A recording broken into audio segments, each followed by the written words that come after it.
कर चाट के कर चाट के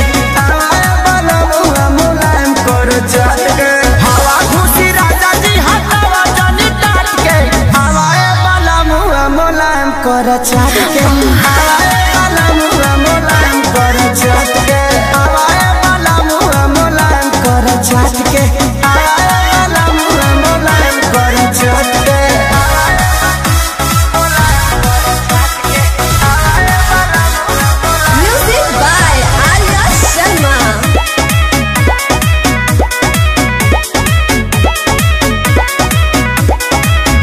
जब पसेना तब बड़ी छन छनाला एको पल के दूरी न सहल सहाला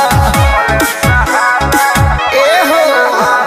होला जब पसेना तब बड़ी छन छनाला एको पल के दूरी न सहल सहाला आईनी बधारावा से सोना गेहूं काट के हवाए वाला मुआ मुलायम कर चाट के हवाए वाला मुआ मुलायम कर चाट के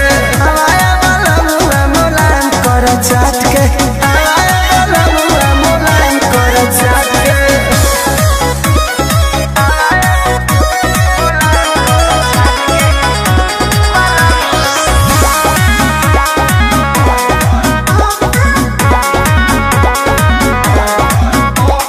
दिया पवन बुझ मना के बतिया कट जाला दिन बाकी कटे नहीं रतिया